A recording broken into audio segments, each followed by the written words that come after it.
All right, good evening. I am Dr. Christy Patton, counselor to President Linda Mills, who welcomes you as well, and professor at NYU Stern Jonathan Haidt. It is my pleasure to welcome you to the fifth public event in our series, NYU in Dialogue. For those that have attended other events, either in person or online, we have a live stream, so welcome online as well. Welcome back. If this is your first event, you're in for a treat as we learn from experts as they model what it means to understand multiple perspectives and ideas that may be different from those we hold. Often this interaction between multiple perspectives has been happening on the same stage, but given our topic, anxiety, especially at this time of the semester for the students in the audience, and after the great New York City earthquake, and a 90% underwhelming solar eclipse, we felt like anxiety needed two weeks. So last week, we had Dr. Wendy Suzuki tell us about good anxiety and what it is and how to use it. And tonight, we are so pleased to welcome Dr. Jonathan Haidt and learn about the anxious generation. Different perspectives from top scholars at NYU to be curious about, contrast, and compare. But before I introduce Jonathan, and as we have done at each event, we want you to be in dialogue. So you're going to take 2 minutes to turn and introduce yourself to a person around you that you may not know. Who are you? Why did you come? What do you hope to learn? Ready, go.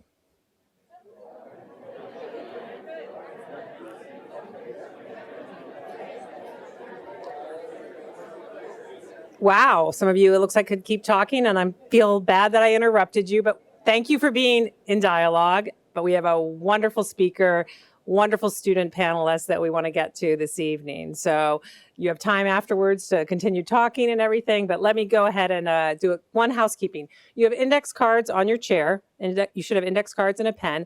If you, during the conversation tonight, have a question, feel free to write the question down on the index card, hold up the index card, and we have some people that will be picking them up and bringing them up for the Q&A at the end. All right, now let me introduce Jonathan, our speaker, Jonathan Haidt. Jonathan is a social psychologist who received his PhD from the University of Pennsylvania in 1992 and taught for 16 years in the Department of Psychology at UVA prior to joining the faculty at New York University Stern School of Business. Haidt's research examines the intuitive foundations of morality and how morality varies across cultures, including the cultures of progressive, conservatives, and libertarians. His goal is to help people understand each other, live and work near each other, and even learn from each other despite their moral differences.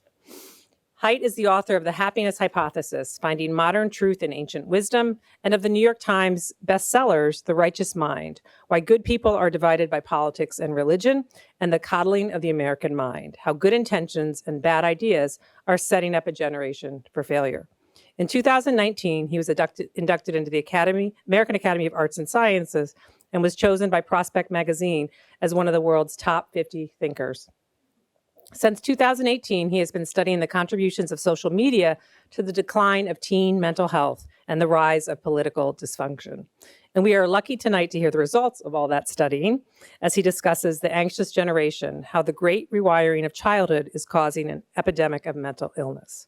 Later on, Jonathan will be joined by students as he moderates a panel on the ideas he's presenting. Please join me in welcoming Dr. Jonathan Haidt.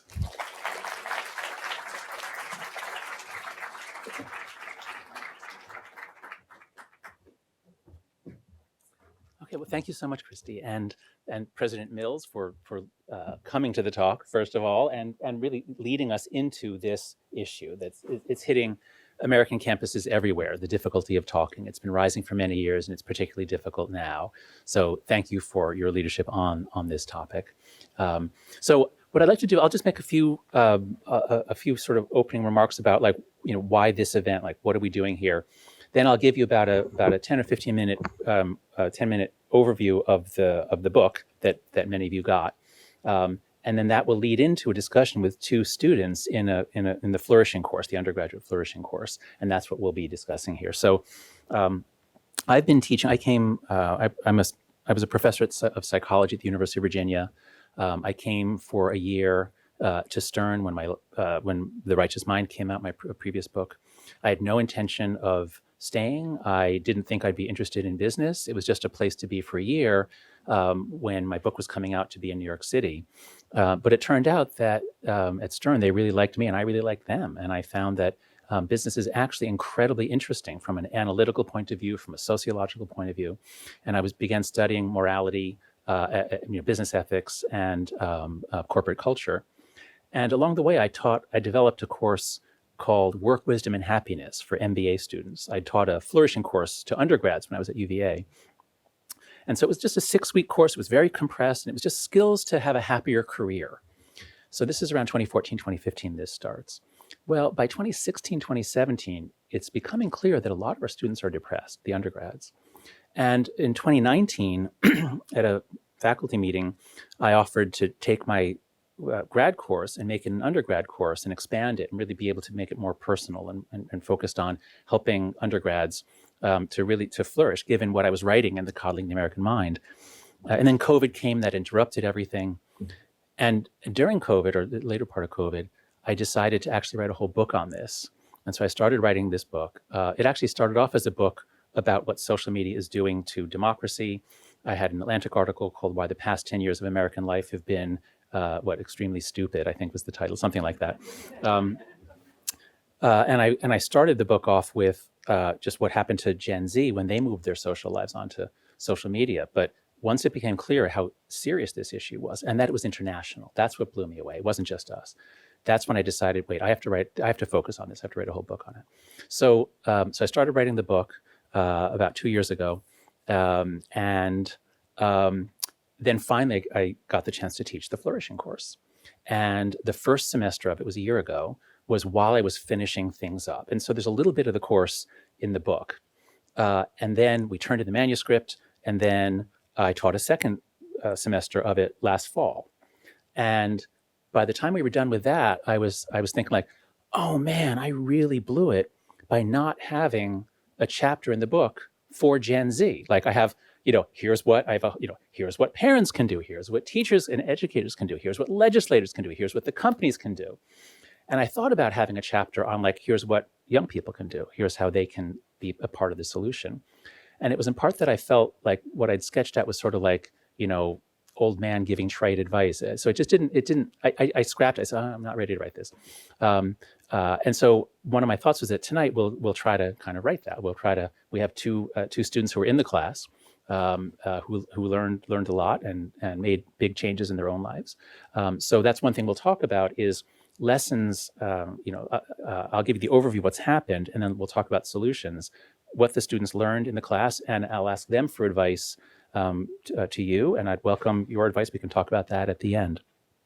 So let me give you a brief overview, because I think everyone needs to see these slides about what has happened to mental health in this country, not just in this country. So I can summarize the book in two ways. The first way is to say that the play-based childhood, which we've had for literally 200 million years, because we're mammals and all mammals play. That's how we wire up our brains. So we had a play-based childhood from 2 or 3 million, 200 million BC until around 1990s, somewhere in the 1990s it stopped. Dead by 2010. And it faded away and was replaced very suddenly by the phone-based childhood between 2010 and 2015. What it meant, especially going through puberty. If you went through puberty on a flip phone, you're probably a millennial and your mental health is probably okay.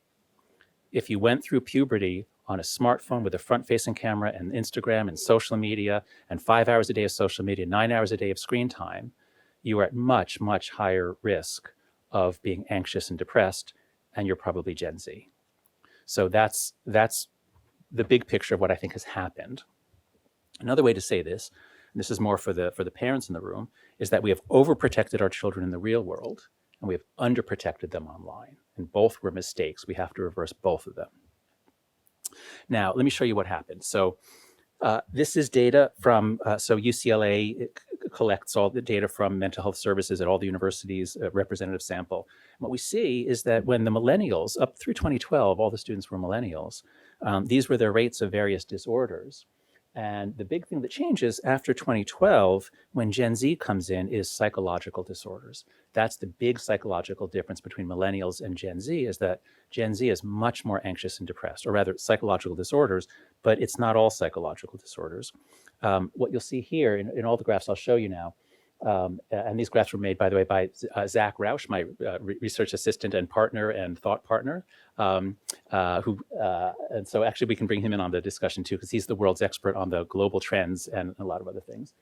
In any case, what we do when we graph it out is you'll see that up to 2010, there are no trends. The mental health stats were pretty stable in the 2000s. The millennials were actually a little bit healthier than Gen X before them. So there's no sign of a crisis, no sign of an epidemic. Things look fine. And then after 2010, here's what happens. So these are the rates of anxiety and depression among American undergraduates. It's a fairly representative sample. So 25% by 2019, again, this, before COVID, it was 1 in 4 had an anxiety disorder or came, depression you see there as well. Those are the two most characteristic features. Students used to come to student health and counseling for relationship problems, addiction. They had all sorts of issues that they'd come for. And now it's overwhelmingly anxiety and depression. And it's just Gen Z. So this is the anxiety rates broken up by age group. Now, this is nationally representative data on teenagers, not college students. And what you see is that there were no trends until 2010, and then one group goes up a lot, the top group, Gen Z. The second one in red, those are late millennials. Late millennials show some of this. It's not like one day everything changed, but it's actually pretty quick that everything changed. And a lot of the things are gender. That is, so these are the rates for women this is teenagers, so 12 to 17. So these are girls and boys. And actually the relative increase for boys is actually in the same ballpark, but because girls have higher rates, being depressed is now a normal part of being a girl in America. If it doesn't mean you're probably depressed, it's less than 50%, but depression and anxiety rates are now in the 30s or 40s for American girls. 30% of American girls have considered suicide in the last year. It's just a normal part that you're depressed, anxious, and thinking about suicide. And it wasn't like that in 2010. Oh, here you can see that COVID had an effect, but not much of one. Some people say this is just self-report data. The kids are all right. This is just another moral panic. And it's just because Gen Z is more comfortable talking about it. The diagnostic criteria have changed. There's less stigma. We should welcome their willingness to admit that they are having difficulties. If that was true, we would not see the same pattern in behavior, but we do. So this is U.S. teens. This is actually not admitted to hospitals. I'm sorry, I need to change this slide. This is emergency room visits. Teens, the number per 100,000 American teens that are taken to a hospital, and the CDC categorizes all the reasons people are admitted. This is for intentional self-harm. And here I'm showing you the younger group, 10 to 14-year-olds. That's where you see the biggest increases. The older kids have higher rates of it, but the increases, and they're large, but not like this. This is what happens to our 10 to 14-year-olds. So when we get into this period, 2010 to 2015, which I call the great rewiring of childhood, the number of girls going to emergency rooms because they cut themselves or overdosed on their psychiatric medications or did some other way to harm themselves goes up 188%. So it nearly triples. And we see the same thing for suicide. 10 to 14-year-old kids have very low rates of suicide, fortunately, but the change has been extraordinary. And here boys have higher rates of suicide because even though they make fewer attempts, girls make many more attempts, but boys tend to use a gun or a tall building, and they use irreversible means. So we end up with many more boys having died by suicide than girls. But the percentage increase you see is in the same ballpark for both of them. And then this is a stunning fact. Between 2012 and 2013, there was a 67% increase in suicides for younger teen girls in a single year, which is unprecedented. What happened in 2012? It's not just us. We see the exact same thing in the UK. Here's their hospital. This is a rating of medical records for self-harm. Same thing. We see the same thing in Australia, New Zealand. We see it in Scandinavia. It's not in all countries. We don't see evidence of this yet in East Asia or in Eastern Europe. But in most of the developed world, we do.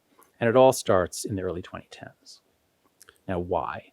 Why would this be happening around the same time in many countries with the biggest impact on younger teen girls? I won't draw out the mystery. I'll tell you, I think it's because We deprived kids of play and we gave them a life online, and that is not a human childhood. It is not a suitable way to grow up, and it has interfered with their development on almost every dimension. So the end of the play-based childhood and the birth of the phone-based childhood, I'll just show you how the technology changed so quickly and why we were fooled, why we didn't see it coming. So the older people in the audience will remember the first time they used a web browser in the 1990s. It was as though God came down and said, do you want to know everything right now?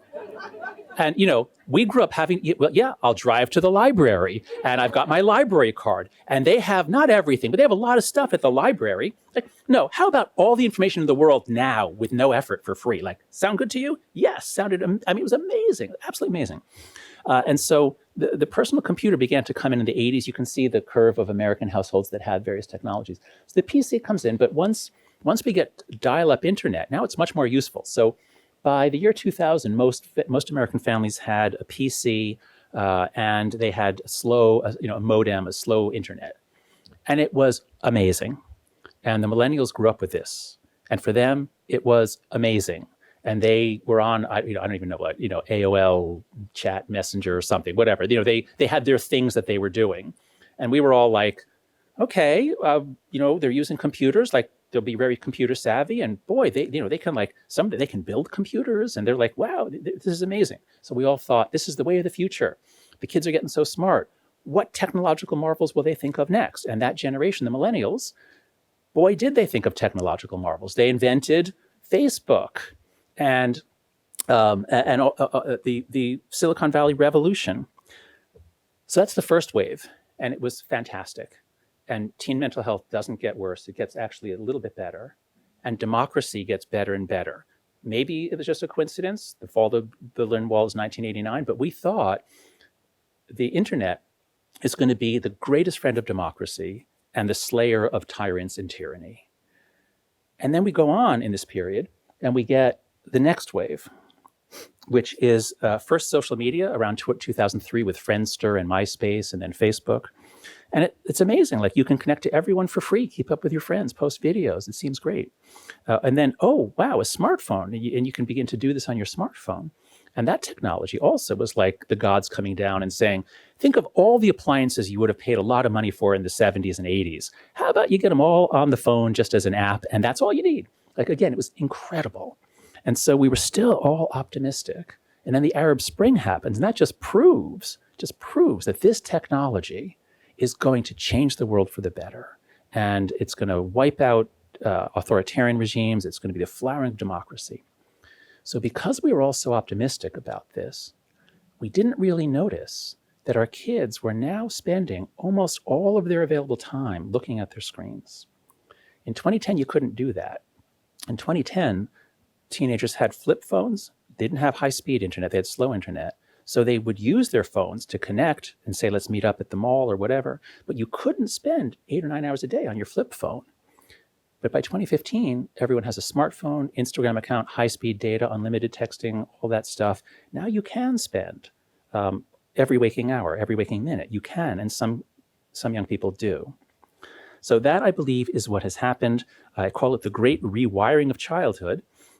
Because these are images of childhood from long ago, and it's the Little Rascals. I used to watch that when I was a kid. They're all out having adventures. You never see adults. And for those who grew up in the 80s, you remember that it was just a normal thing to do, that you put an extraterrestrial in your bicycle basket and you ride around town. Like, we just did that sort of stuff, with no adults in sight. But this is what childhood has become. If you're a boy, you have to go home alone. Because if you want to play with your friends on a multiplayer video game, you have to have your headset, your microphone, your controller, your screen. So if you're a boy, you're spending huge amounts of time alone, not hanging out with your buddies anymore, at least physically. And if you're a girl, you're spending huge amounts of time on social media, talking about other people and people talking about you. And it's not the connection. I mean, when I was young, girls spent more time on the telephone because they're talking one-on-one. That's great. Connecting with your friends is great. But when Facebook says, come connect with your friends by posting things and then worrying about why someone liked it, but not that. So what Facebook offered, and then Instagram, what these sites offered seemed to lure girls in with the promise of connection and social bonding, but it didn't satisfy it. It gave them a very strange, unsatisfying, it was designed to keep them on all the time.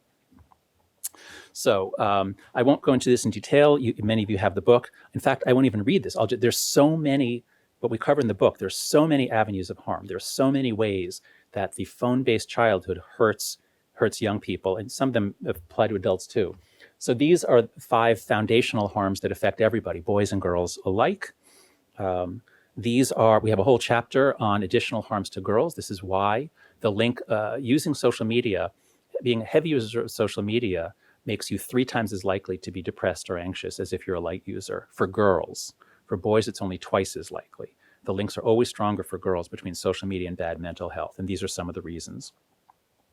We have a whole chapter on boys who've been retreating from the real world as the virtual world gets more and more amazing and attractive. You have sexual desires. Oh, well, you don't have to do anything hard like learning how to talk to someone or flirt or court. Just, the pornography gets better and better, and you can have it in the privacy of your own room now that you have a laptop and then an iPhone, compared to, older previously when there was just one computer in the living room.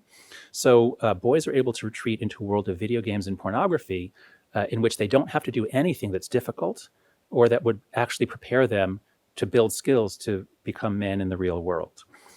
So the boy's story and the girl's story is actually sort of different paths, but they all end up with the sense that their lives are useless and meaningless. And this surges between 2010 and 2015.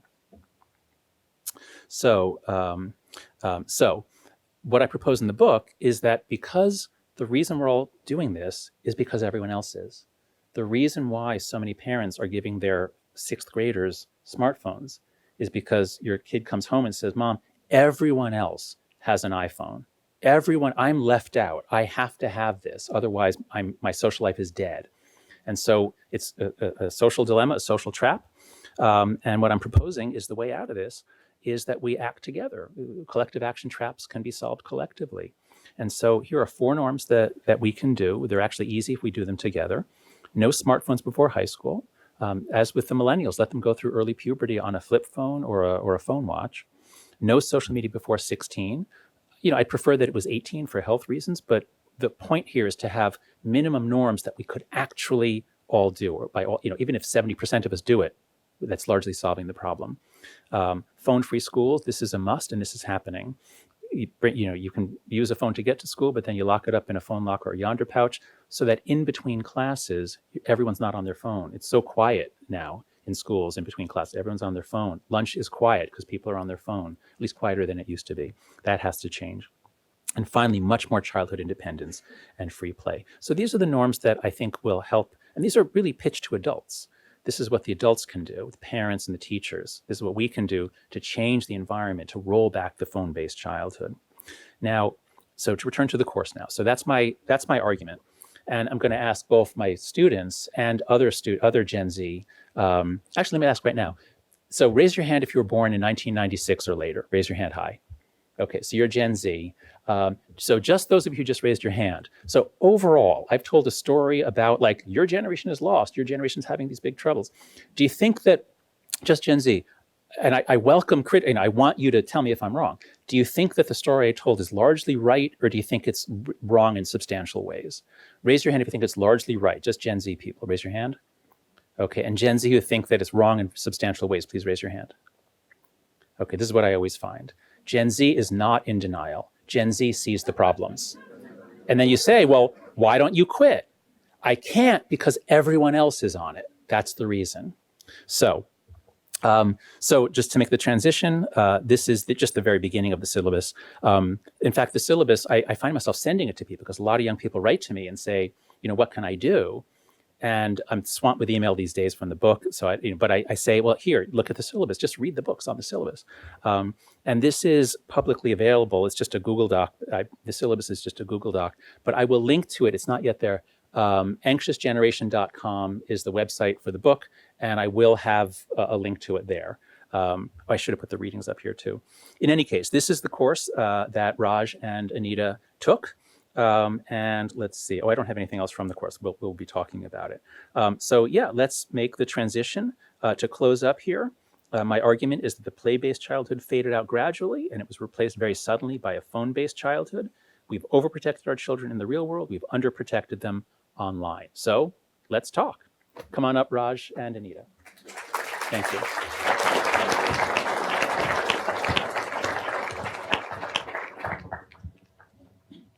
Okay, so I think what we'll do is oh yes, of course. You're ready to go? Okay, yeah, ready to, yep. Hold them, okay, as opposed to, okay, all right. Okay. All right, so why don't I turn it over to you? Let's start with Anita, because you took it the first semester a year ago. So just give us a sense of, like, you know, either what was your self-change project? Because the course is built around trying to make yourself smarter, stronger, and more sociable. And we do all that together, but I ask everybody to pick a specific project, usually with one of the three, and then you work on that, and we read James Clear's book, Atomic Habits, so that people learn, you know, the behaviorist techniques of changing your behavior gradually. So if you talk about either your project or just like your history through the course, whatever you want to say. So my name is Anita, and I took the course primarily because I knew I was always like a pretty reactive person, and I knew that was something I wanted to change. I think like emotions are usually frowned upon, and even in like a classroom setting, like it's always best to be more logical and reasonable. So when I read the course description, I'm sure you guys just did there, it really appealed in that main way, and I knew it was going to be about flourishing, but I didn't really know the extent to which like the diverse ways of flourishing really manifested. That would be my favorite part of the class, just because I think throughout the course, what I learned was primarily that it was never going to be like an aha moment where I was like, oh, I finally achieved flourishing. I finally flourished. That it was always going to be like a journey, and I think that was like the beauty of it. I would say I'm not necessarily as reactive as I was before, but I think that's the point, that the project is something that you do within the course, but you can continue to do it outside, and I think a lot of people specifically chose to do it even after the course. And what would you say what is it that made you less reactive? Was it something you read in the course? Yeah. I should have said it. We want to give advice to people who want to suggest readings or activities. Yeah, it was Stoicism. So it's like a book by Marcus Aurelius. I'm sure there's other books you can read about Stoicism. But it was like my first book into a philosophy that was like very much based on accepting things the way they are, but instead of reacting negatively to it, just not reacting at all. And you might think like that's a little stupid, like I need to react. Things happen and I need to respond to it. But the whole philosophy is that there are external factors that you can't control, and the only thing that you can really control is yourself. And a lot of hate, fear, anger, disgust, like all these bad emotions are usually because of poor reactions to things and not necessarily the reaction itself. And I would highly recommend everyone to take it. It's one of the required books in the syllabus, but even if you're not planning on being a devout Stoic, it's still a good book to start in. So there were two books. So there was the Marcus Aurelius Meditations. We read selections from that, and then the book. Did you say the Stoic Challenge? Did you say the name of the author? Oh, no, Yeah. So the book. So one of the books that this is probably the favorite book, both in the grad and undergrad courses. It's a book called The Stoic Challenge by William Irvine. The Stoic Challenge by William Irvine. It's an amazing book. I use it myself. I got a lot out of it when I first read it, and it really guides you through. When you have a setback, like, okay, you can get upset if you want, but then you're actually failing twice. There was a problem that came up. That's an obstacle, and now you're putting more obstacles in your way. Why don't you just treat it as a Stoic challenge? It's a challenge to you as a Stoic. Can I deal with this without getting upset? Let me just think how to solve this. And then when you do, you're like, wow, I did it.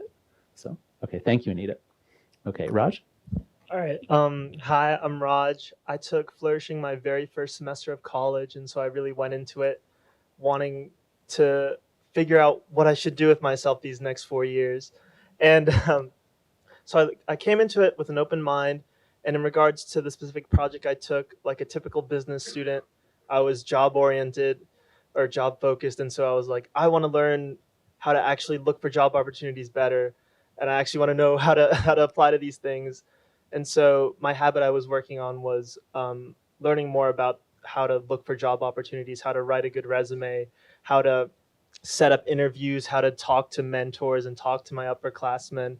And so throughout the semester, that was the main project I focused on. But what I didn't also recognize at the start, but that I gradually learned throughout, was that I was picking up all these different pieces of advice throughout the courses in regards to being more sociable, smarter, and stronger. And so, if you don't mind, I'd like to go through some of the biggest piece of advice I got. Similar to Anita, in regards to setbacks. I'm a commuter, and so if you take the MTA, you know how terrible the delays can be sometimes. And for me, I find myself being less frustrated now because I realize, oh, getting angry is not going to do anything. It's just going to make me feel worse and me suffer more if I just feel like my day's ruined just because the train was 5 minutes late. And in regards to being more sociable, there was this incredible book that we read from Dale Carnegie, How to Win Friends and Influence People. And I gained a lot from that book in terms of actually making new friends. The biggest thing I got was actually smiling more.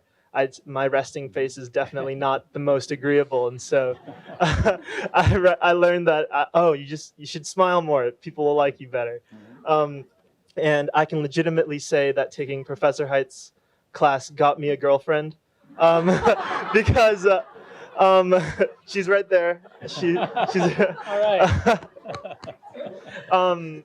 because we learned a lot about taking risks, and there's another phrase we learned called toughness training, where you purposely put yourself out there and take risks in order to adapt and be just better in facing those challenges. And so one of these classes, I joked to my friends, hey, you know what'd be a great example of toughness training? You just asking out a girl.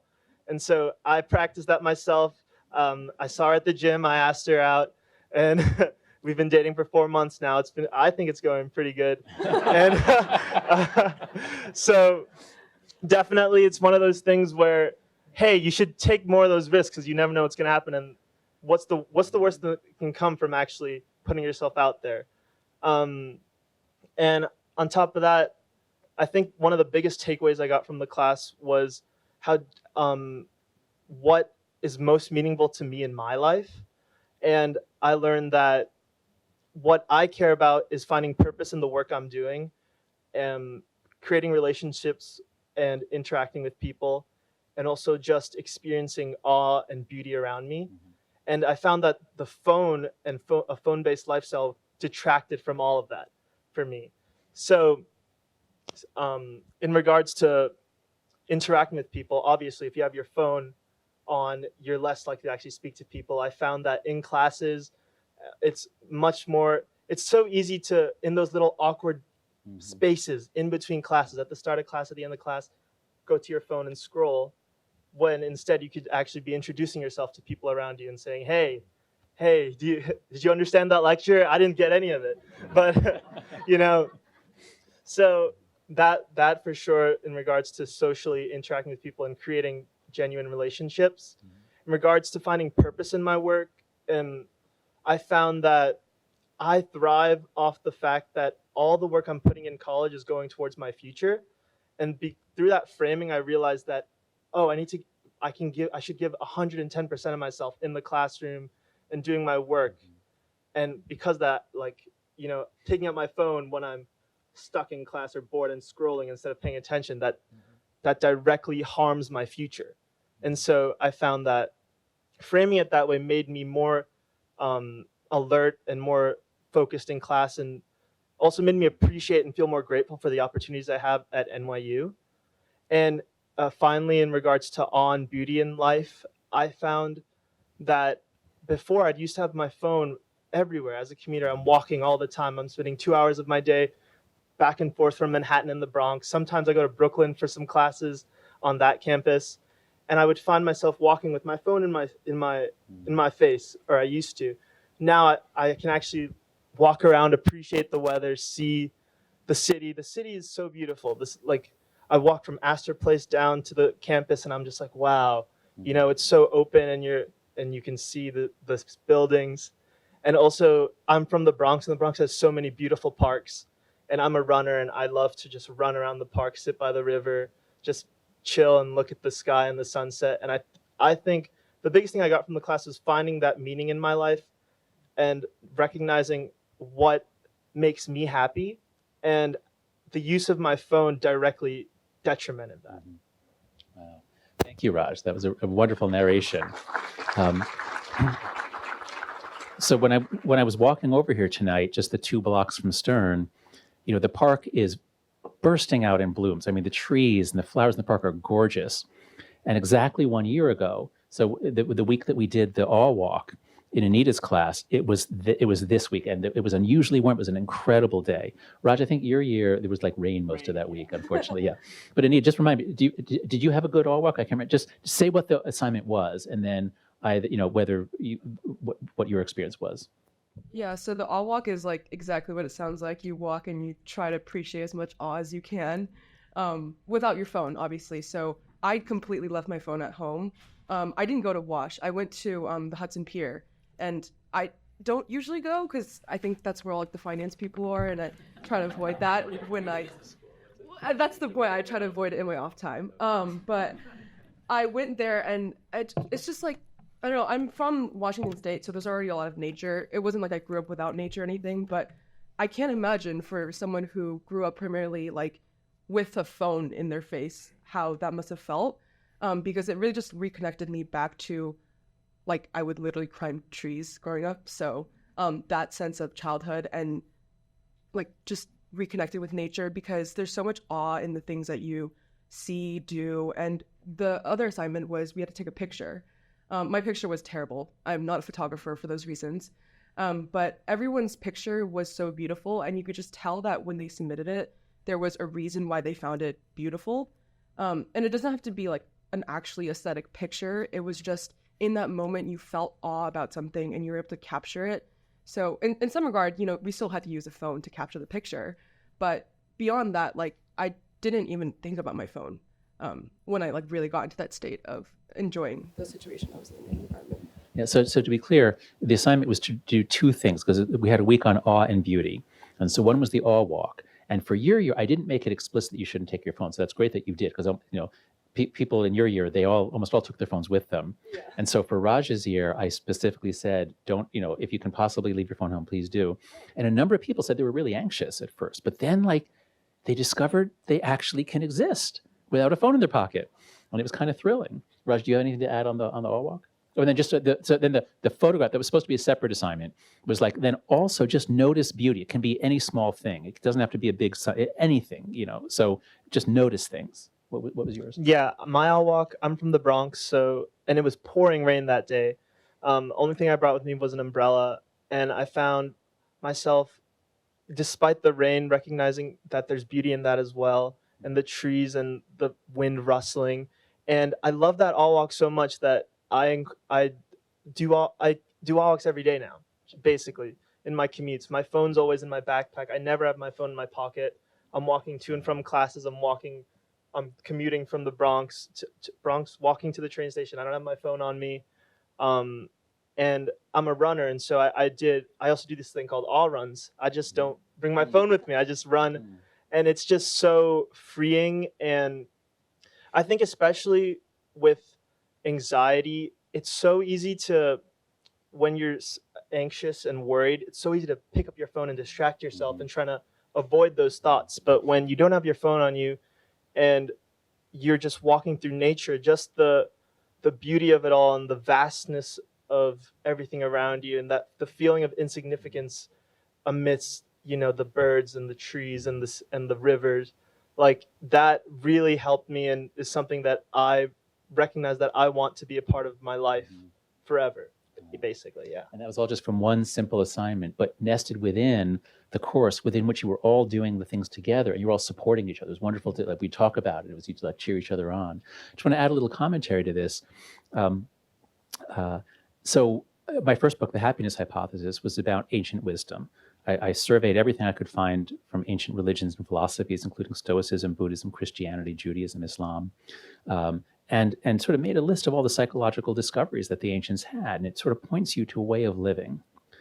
And there's always been a desire to reconnect with that. And in the 60s, the motto was be here now, be present. There was a lot of interest in Buddhism. How can you be fully present in the moment? And once we moved everything onto smartphones, it's exactly the opposite. there's a very powerful phrase from an MIT professor, Sherry Turkle. She says, with our phones, with our technology, we are forever elsewhere. You might be sitting next to someone, you might even be talking to them, but they're not fully with you. They're actually thinking about what's going on social media, what they have to do, what's on their phone. And so what we discovered in the class is that we have to change habits around phone use, because otherwise it just ends up filling every nook and crevice, every moment. As Raj said, you have 3 minutes before class starts, you just do that. And so what you heard with both of them was, once they made the effort to put the phone away, to leave it at home, they suddenly discovered, wow, the world is really beautiful. And they were basically present. And for a lot of members of Gen Z, they've never really been fully present. And so when we worked on that, and we worked on changing your habits so that you can be more open to the world and to people. So it ends up helping you be more sociable. Let's see. I have an idea for us to talk about something. Because this is part of a series on dialogue, and one of the main difficulties of dialogue is the culture war, is the fact that if you're on the left or the right, and it's just a fact that our campuses, especially elite campuses, lean left. And so there's a lot of research. I co-founded a group called Heterodox Academy. We have a lot of research on this. If people on the left will say that they self-censor somewhat, nobody feels fully comfortable. But people on the right have to self-censor a lot. They feel they'll be judged if they ever speak up in class. And people in the center actually are more like people on the right than they are like people on the left. They also feel like they self-censor a lot. And I wrote this book, The Coddling the American Mind, and some people hate me for that and say bad things about me for that. And we went through this really difficult period from 2015 until the end of 2023. I think things are changing now. But we went through 8 years that were really, really difficult and really kind of scary for me, because I was criticizing some things happening on campus. And one of the things I did was I decided to self-censor a lot when I teach. I just decided, I don't want students to report me. I'm just not going to say anything controversial. I'm teaching in a business school, so I don't have to go into anything politically controversial. And so with Anita's class, I was still that way. And I because I like talked about some stuff from the Coddling the American Mind, and it was sort of, I can't remember what it was, but I picked you for this panel, especially because if I remember correctly, I think our politics clashed, or you had some like visceral reactions early on in the course to things I was saying. Is that right? Yeah, I'm not gonna lie, I was not fully on board when I was in the class. So tell us about that. Tell us about like a sense of either disagreement with me or conflict or openness or speaking. Just tell us about what you experienced. Yeah, I mean, I like pretty much saw the slides for the class projects and like during the lessons. So I was learning as you guys are now. And at the time, I don't think I was like fully honest with myself, because a lot of the thesis is around that it affects girls more than boys. But in my head, I was like, wait, no, like boys are the ones that are more violent because of social media. They are the ones that are like actually damaging society in some ways. But I think the other part of the reaction was I wasn't fully aware of how much social media had like even preceded me, because I didn't grow up with a phone until like 13, 14, 15. So I guess in that sense, it would be more reasonable. But even then, I think it permeated a lot of my life that I didn't like. But I wasn't like acknowledging that. Like, I don't think everyone has ever sat down and been like, how much do I actually use my phone? I know screen time like is a thing now, and that is like a number, but it's not even just a number. It's like the effect that it has on your life outside of the phone. Like, one of the most surprising facts was like, if you have a notification, it can affect your attention up to 15 minutes after getting the notification. And like 15 minutes is a lot of time. And if you're getting a lot of notifications, that's like hours of your time subconsciously being affected. And I think that was one of the first things that started me. I was really skeptical, by the way. I'm going to start with saying that. And I think it was great that the class allowed me to be skeptical, because I think in most classes otherwise, it's kind of, this is the professor's book, this is the professor's thesis, this is what we're going to learn. But I pushed back a lot, and I pretty much said what the other psychologists in the book said about, maybe this is this correlation, not causation, doesn't explain how such a sudden, like, uptick in the suicide and attempts. There's no other phenomenon that exists like that. Like, there's no way that social media actually has that impact. But when you just look at yourself and the effect that it has on your life, and when you remove it, you'll start to see that it is as fast and it is as scary as the numbers show. So I wouldn't say like fully a convert, well, I don't even know what the term is, but like a disciple. But I still believe a lot of the book, and I think that's something that Gen Z always is. Like, they tend to be more skeptical about things that they hear and things that they especially hear from a college professor. So that's something that just, I don't know, if anyone is skeptical about the book, I was once in your shoes, and I still kind of am, but. So that reminds me of what it was. It was about gender differences. That's where you had like an allergic reaction to some things I was saying. And gender differences is the one area that I cover in the flourishing classes, but that I was very careful about. Because from 2015 to 2023, there was a real fear of saying anything that was un-PC. And to say that there are any gender differences that are not caused by culture and sexism was to be controversial and puts you at risk of being reported if you offend someone. And so when I saw you reacting that way, that's why I sort of coded you as, oh, she must be very progressive and I've offended her by claiming that there are some gender differences. And then I think there was a point where suddenly it felt like, or I don't know if we talked out of class or something, but it felt like, actually, no, like we're really connected. Like, it's okay that, that we might have different politics. And I'm a non-political centrist. I'm not on any team. So that's the way it started. And then in Raj's class, then, it's like 5 months later, last fall, I was saying something. I sometimes make asides in my teaching. And there was a question about a particular topic. And I started talking. And then I said, oh, wait, I can't talk about that. This course is being recorded because we have cameras in all the classrooms, left over from COVID. Everything's being taped for people who missed it. So I said, no, I can't talk about that. And then I think somebody says, no, tell us. And by that time, a sense of rapport and trust had built up. Like, I felt like I trusted you guys. And I said, you know what? I'm just going to trust you. Okay, here's what I think. And I was just, I said things that could have gotten me in trouble in some contexts. But you guys were fantastic. And I realized, like, oh, wait, I kind of overreacted to some events that happened, long ago. And actually, you all want to learn. You want to be challenged. So that for me was a real turning point in my teaching. And I really began to trust the students again. Now, of course, you have to do a lot of preparation work. You have to make it clear that you welcome criticism, you welcome dissent. You have to make it clear that our country is going through a terrible time of culture war and misunderstanding, and that we all have to really try to be more humble in our assertions and more welcoming of our differences. But it was really just wonderful to just open up and speak honestly again. Do you have any different recollections or anything to add about that? Oh, I just think it definitely, the fact that you trusted us enough, it really added to the classroom environment and made us create so many more like interesting conversations.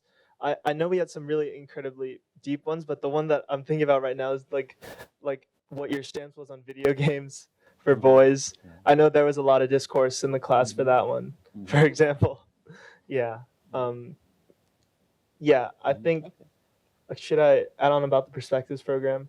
Oh, yeah. That's right. Yes. Thank you. Please talk about perspectives. Right. So there was this 1 week in class where the professor, throughout a couple of weeks, we went through his Perspectives program where we practiced learning about different views and really having civil discussions with people that we didn't agree with in the classroom. Like, we specifically were partnered with people that we did not have the same political views as, and we learned to have actual like civil discussions without yelling or screaming down their faces. And I think that week, I felt so inspired by that week that I remember telling us the story in class that one of the nights when I was going home from one of the classes when we were doing a Perspectives program, I was approached by a Mormon missionary, and they asked, "Hey, do you want to come to our church?" And my family's Buddhist. I don't believe anything really. So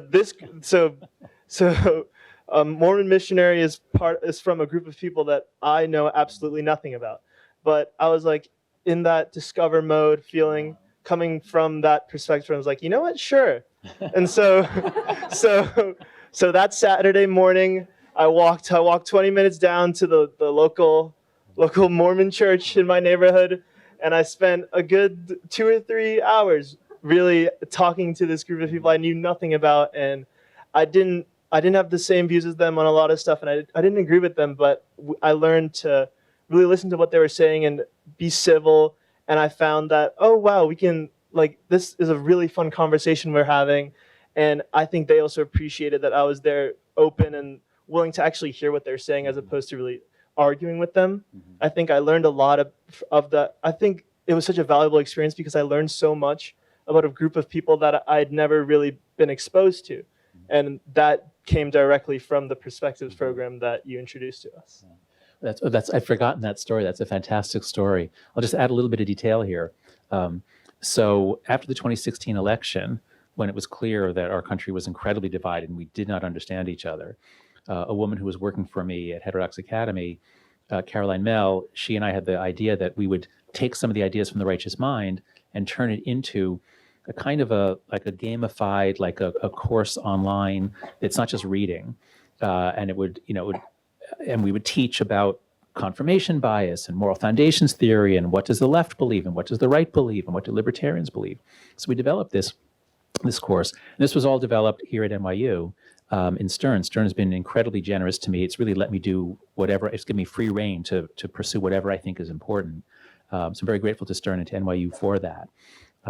And we turned it into this program. It now it's 6 30-minute modules that educate you about social psychology, moral psychology, and how do you start conversations? Why do conversations go awry? How can you repair them?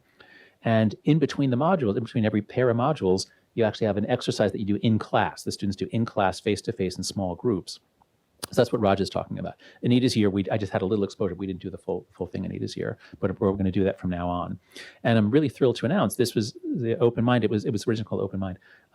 If you want to find it, you go to constructivedialogue.org. Constructivedialogue.org. And the program is called the Perspectives Program. And I'm thrilled that NYU is actually going to use it. We're currently using it in some dorms or some freshman dorms. Great, that's right. That's right. So and that's what I recommend is don't just roll it out to the whole campus the first year. Try it out. See how it works on your campus. Great to hear. Great to hear. And we just found out Harvard just adopted it for all incoming freshmen next year. So if NYU wants to keep up, you've got to you got to roll it out. Okay. Yeah. So anyway, I think it's just a nice example of how it's like academic work really informed by teaching. I mean, the fact that I'm a teacher, a professor here at NYU, really helped me to develop this. And now we have a science-based, psychology-based program that students enjoy and that teaches them really valuable skills. The other thing to add is the way that Raj told his story, it's clear that the course really put him into discover mode. This is a big idea you'll see in the book in chapter 3, is either you're in defend mode or discover mode. We have circuits that are really specialized for fear and withdrawal, especially a little bit more on the left side. On the right side. And the left side is more approach orientations. And when people are approaching anything in defend mode, they're a little threatened, they're a little anxious, they're not very open, their minds aren't very open, and their hearts are closed. And what Raj is telling us, is especially like the all walks, like you can see it, like he totally got into discover mode, and then there were all these other benefits. And now I hear you're converting to Mormonism. So we have 5 minutes before we go to audience questions. Is that it? Okay, very good. So I said before something like, let's try to write that missing chapter of advice to Gen Z. Do you, based on everything you've learned and just everything you know from your life, what would you advise members of Gen Z in the audience? Any concrete suggestions, like things we did in the class or things you learned? Just offer advice. What do you think, Anita? Oh, I guess I'm going first. Well, my biggest advice is to start small, because the way that the phone was introduced was very incrementally in your life. So the way it should be, exited out of your life should also be very small. The best app that I got from, I know we said no apps, but 1 second or 1 sec, it might be abbreviated, but it's an app that literally exits you out of other apps if you choose to click on it. So I had to set it up for Instagram. I had it set up for TikTok. I had set it up for Snapchat and like every other social media app. But eventually I just started deleting those apps because the hassle of going to another app whenever I clicked on the app was enough to deter me from using the app. And then the other one was just turning off your notifications. Like I know for email it's important, for text message it's important, but genuinely there's no reason, in my head at least, why social media notifications should be on unless you are an influencer. You don't need to know who is liking, who is commenting, who is replying, who is favoriting, subscribing, whatever. We are not influencers, I hope. So that's just not important. And once I realized that those small like tickers that were literally distracting me, whether I knew it or not, like the buzz, even if I wasn't looking at it, it was distracting. Just knowing that someone could be liking my stuff, that helped a lot. But then also, like Raj mentioned, just putting it away.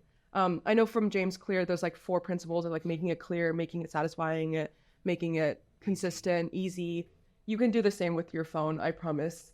It can be very hard to get it if it's not physically within arm's reach. And I know we all have it on our phone, like in our backpacks, in our pockets. But when I'm home, at least, I keep it tucked away in my bedroom for the same reasons. You really don't need it. Just want to elaborate on a couple of points that Anita made to really bring home the advice. Because we read one of the best books we read after Stoic Challenge, I think one of the best books was Cal Newport, his book Deep Work. And once you appreciate that you have only a very limited amount of attention, and that almost everyone in the class had given away almost all of their attention, they just gave it away to other companies that asked for it. And so once you realize that this is such a precious resource, there is no limit to the amount of money that you can make in this world. And now with AI, we will soon have a trillionaire. I heard someone say today, like not soon, but like in the next 10 years, somebody will have $1 trillion because of AI. There's no limit. But attention is severely limited. You can't get any more. And we almost all give most of it away, which means we can't really do anything. And so one of the most effective things we did in the course that from what I could see, was even though phones were never allowed out, no screens, but I'd say take out your phone, go to your notifications. How many notifications are you getting a day? And for most people, it's 200 or 300, somewhere in that ballpark. That's the typical for Gen Z. And so we would go through it and say, like, what notifications are so important that you're willing to give this company your precious attention? And so most people pick Uber and Lyft. Like, yeah, I want it. If I called a car, I want to know if it's coming. Tell me. And after that, like, what did you leave on? Did you? I have mail, text, and call. Wait, mail? When you get an email, you get notified? Only for like my primary mail. I'm a business student. I kind of need it on. Well, okay. As long as it was business thoughtful. cases. Okay, as long as it was thoughtful. But a big surprise to me, I mean, the older people here will be shocked that I think most members of Gen Z, you get a notification every time you get an email, because most of your generation, you haven't really thought about, like, notifications are bad. Like, you should think a notification is a bad thing. It's interrupting you. Which few notifications are so valuable that I will allow this to take my attention? So, but as long as you thought it through, that's fine. So reducing notifications. And the other thing is, while many are afraid to get off of social media entirely, if you just say, just delete it from your phone, you can still get to it on your computer, so you don't have to be totally out of touch. But it's when on your phone that it's going to be every spare moment. So you got to get rid of that to regain your attention. Okay, thanks, Anita. Okay, Raj, what would you say? Yeah, adding on, I think the biggest issue that I see, like, directly every single day in all of my classes is the fact that every student there has their phone or their laptop. Sometimes people have 3 screens with them while they're listening to a lecture. iPad, laptop, phone. They're writing on their phone, on their tablet. They're writing on their iPad. They have the slides on their laptop, even though the slides are on the screen. And then they have their phone to look at notifications. Oh my God. I think, like, the very first things, this is specifically for college students, just don't have your screens in the classroom. I think, especially considering how expensive college is and that every class costs hundreds of dollars, that's like, I feel like that's the most incentivized. Like, there's so much incentive to just shut off your phone, get rid of your screens there, and just really actively focus to these lectures that you should be learning from, you should be taking knowledge from. And I also think, adding on to what you're saying about just deleting the social media and, oh, it's on your laptop. I think what one of the things we brought up in class was the 30-day challenge, where you just turn off everything for 30 days and see, hey, if you really lost utility from it, then hey, you can put it back. But at least try. Get rid of everything for 30 days. See if you actually lost any value from that. And I think the idea that, hey, you should consider social media on your phone as a tool. And so if it's not giving you any use, why keep it with you? So, yeah. Okay. Well, thank you. That's very powerful. I was just on a call with a church leader. Oh, thank you. Yes, that's right. So I was building on what Roger was saying. I was just on a call with a church leader who wrote a book. It was called the 40-Day Fast. And so they were doing that, but the thing is they did it together. So if everybody gives up, they did a digital fast for 40 days. Because they did it together, then the kids all hung out together. They actually re-engaged in the real world. And so all of these things are challenging if you do them alone, but you can. But in the class or in a church group, whatever, if you do it as a group, it's much easier and it's much more fun. All right, so now we're going to turn to audience questions. I've just the few I looked, they're all so good. I'll just have to pick out a couple. I'll start with this one. I am part of the anxious generation with anxiety on a daily basis. How can I not let my anxiety debilitate me from gaining opportunities as a young adult? It's a really good question, because anxiety is defend mode. Anxiety puts you into a threat-sensitive mode. And if you just let it do that, then it will block you from pursuing opportunities. You'll be more risk-averse. You won't pursue leads because you'll think bad things might happen. So if you want to be successful in the world, and if you want to be happy, it is really important to address anxiety. And one of the, so I'll just give a couple of thoughts, and then I'll ask you as well. First, figure out what's contributing to it. Some people are just born anxious. If you were anxious when you were a little kid, if your parents say you were always that way when you were 2, 3, 4 years old, then it's a dispositional thing. And then therapy will help. There are all kinds of things you can do. But if you weren't that way as a kid, but you are now, that sometimes happened even before smartphones. But definitely look at what the digital environment is doing to you. And what we find over and over again is when people give up, when they get off of social media, you have to do it for at least a month, because it's reset your dopamine circuits so that if you give it up for 2 or 3 days, you're worse off, like it hurts if you're addicted. So you have to do it for at least a month. So figure out what in your environment might be scattering your attention, making you feel that there are threats. So giving up social media is a big one. Take care of the basics in your life. This is another thing we touch on a bit in the course, is let's work on your sleep. I mean, this is major. This is so important to do. If you are sleeping less than 7 hours a night or you don't wake up feeling refreshed, really prioritize sleep, and you'll probably find just feel like you have more resources to deal with things, which will make you less anxious. So sleep, exercise, diet, cut out junk food. So really treat your body well, and pay a lot of attention to what's coming in. As Raj was saying, it's like stuff is, and Anita, like stuff is always coming in. Just you got to stop that. You can't find any peace of mind if stuff is always coming in. So that was kind of just general advice. Would you have any more Gen Z specific advice, or what would you advise anxious peers? I think like Raj said this, but like social media should be a tool, and like the minute it stops being a tool, like that's when you should cut it off. Like you wouldn't use a hammer that is like hammering your foot more than it is a nail, right? Like no one would call that a tool at that point. I hope no one designs a hammer like that, but they design social media to be like that. And so when I think of it, like if you're really in a tough spot to get out of this anxious generation, like we all live it is like a negative feedback loop, but then there's also positive feedback loops to counteract that. And I think that's the purpose of having a balance and flourishing, getting stronger, getting smarter, getting more sociable, because all of those things like culminate and they all add on each other. So even if it's just a small thing, like starting with your phone, getting physically fit, staying, getting 8 hours of sleep, eating your fruits and veggies, stuff like that, it does add on. And in a way, it kind of does help the social media addiction, just because if you're physically doing other stuff And if your mind is at peace, it's looking at awe, it's looking at beauty, you're spending more time with family, you literally can't use your phone that much, right? So it's not an uphill battle, I'd say. Like the same way you started it, you can most likely get out.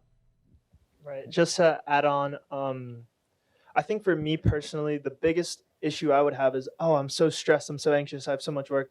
Let me just like look at my phone. Like I don't know, when you use your phone so much, you have that itch. You're like, oh, I don't want to be bothered thinking about the worries in my life. Let me just scroll.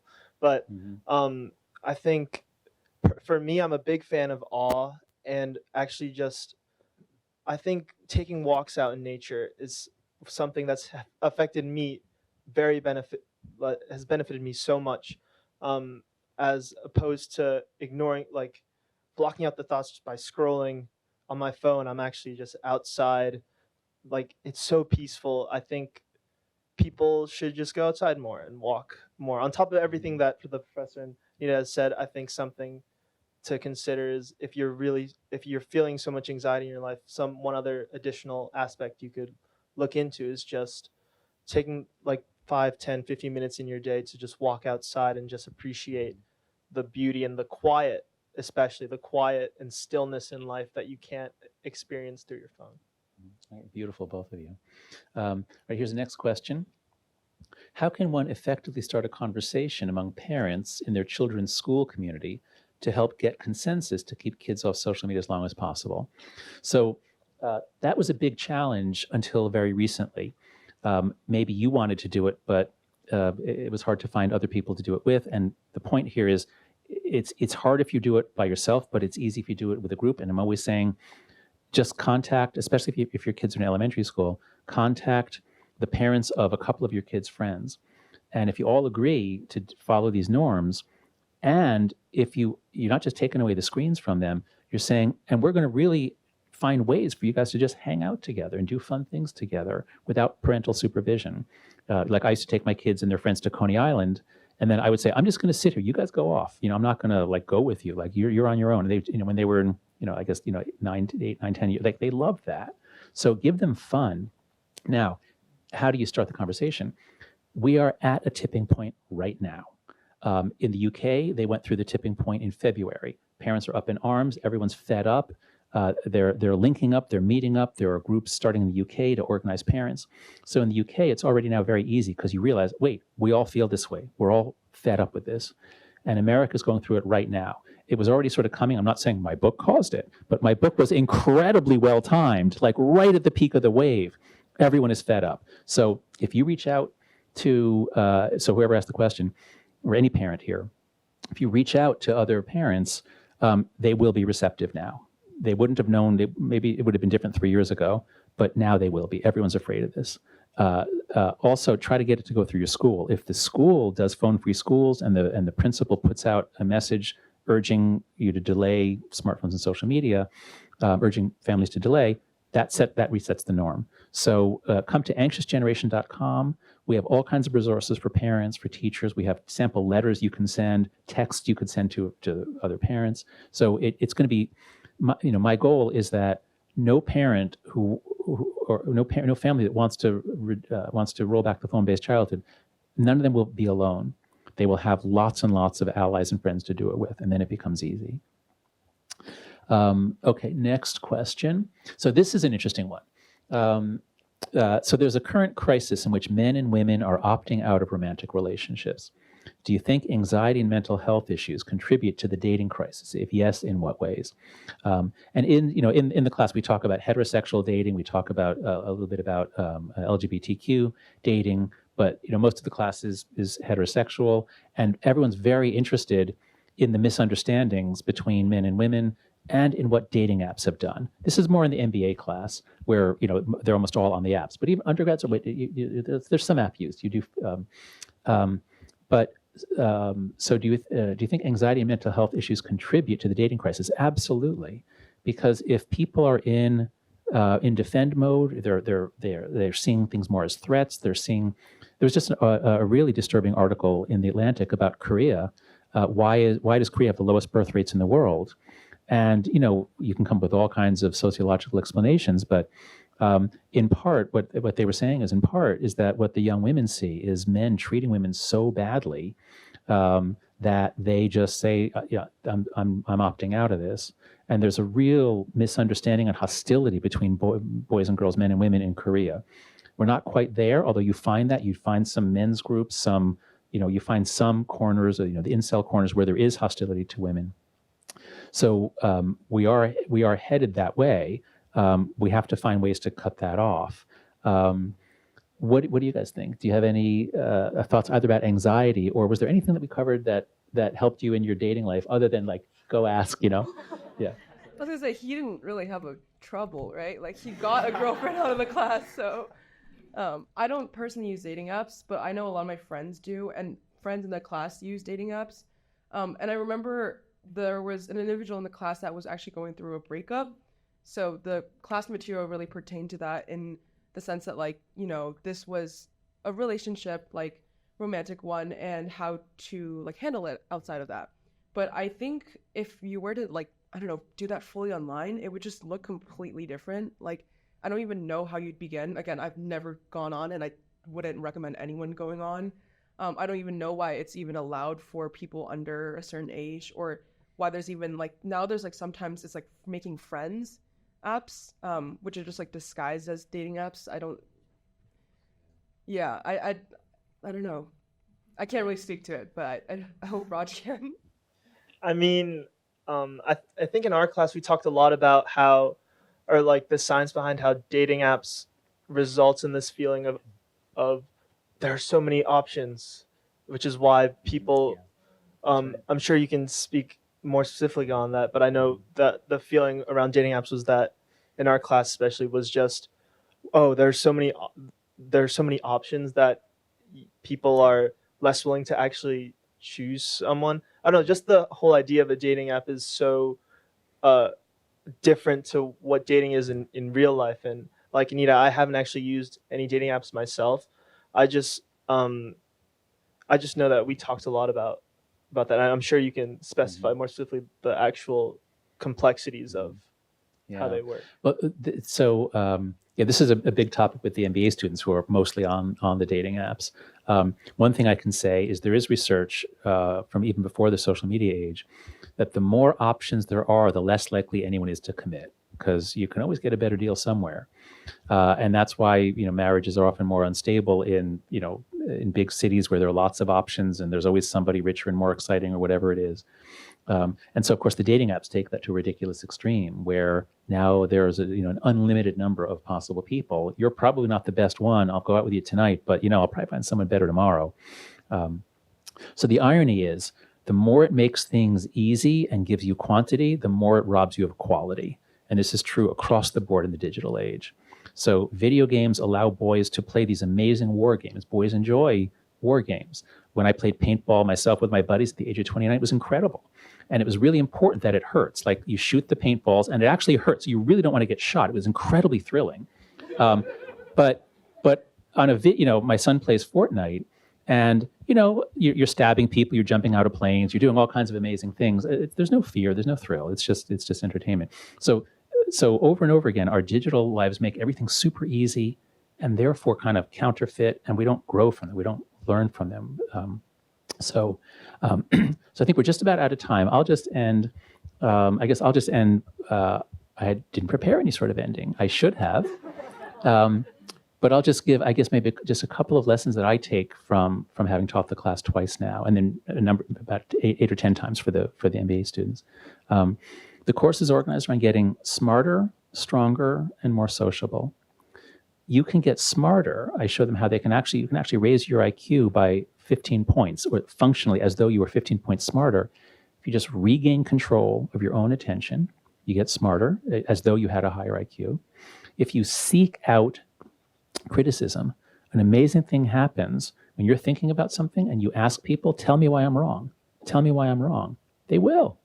Now, if you do it on Twitter, they'll do it in a really nasty way, but they'll still do it. And so Zach and I, we started a Substack. We put all our research, we put it up online while we were writing the book. Tell us why we're wrong. Tell us why we're wrong. And people did, and it made us smarter. So if you understand the games that we play and the things that interfere with our thinking, you can actually make yourself much smarter. And especially for young people, with AI coming for many, many jobs, sorry, I don't want to put you in, defend mode, anxiety mode, but the more you use your time here at NYU to make yourself smarter, the better. That's smarter. Stronger is especially what Anita was talking about. It's stoicism, and a lot of the content of the Coddling the American Mind was that we're encouraging students to do the opposite of stoicism. What doesn't kill you makes you weaker. Always trust your feelings. Life is a battle between good people and evil people. These are terrible, terrible things to believe. And Stoicism and Buddhism and many religious traditions are the exact opposite. And so we practice Stoicism in the class, and we're just reacting in a more constructive way. And then more sociable. One lesson that I really can share with all the young people here, and I saw this even before the digital age when I was teaching at NYU at UVA in the 90s, is that most undergrads to some extent are lonely. There is a lot of loneliness. People want to make more friends. They want to reach out, but they're afraid. And so if you do reach out, it'll often be really appreciated. Now, obviously, you have to do it in a non-creepy way. You have to take no for an answer. Don't be persistent. But people are so afraid to reach out that it's a collective action problem, sort of, that most people can be lonely, yet it doesn't get solved by getting people together. And so, Raj, when you just reached out, I won't ask you exactly what you said, but was it, well, okay, we'll just leave it at that. That there are many things you can do to make yourself smarter, stronger, and more sociable. And if you do that, and I guess this is the point of the course, if you do that, then you will be more successful in love, broadly speaking, including friendship, in love and in work. And this is the formula for happiness in life. You should not try to be happy directly. You should try to create the kind of life that leads to success in relationships. You're well embedded, you have friends, you have a romantic partner, you're close with your family. Love and work, as Sigmund Freud said long ago, love and work, that's the recipe for human flourishing. So if you can make yourself smarter, stronger, more sociable, you'll be more successful in love and work. And if you're more successful in love and work, then you will be happier. That I can guarantee. And so I think that's a nice place to end our evening together. Thanks very much.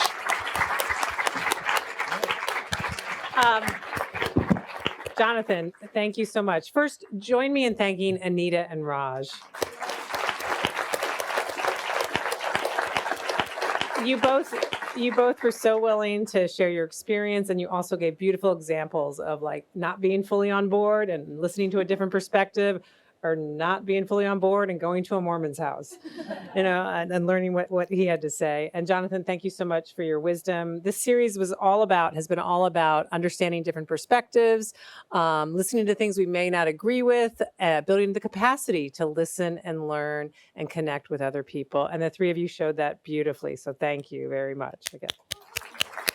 I want to just say a couple things. The books that Jonathan mentioned and his students mentioned, if you registered for this tonight, we'll send you the list of reading materials. We'll be able to send you we'll send you the syllabus.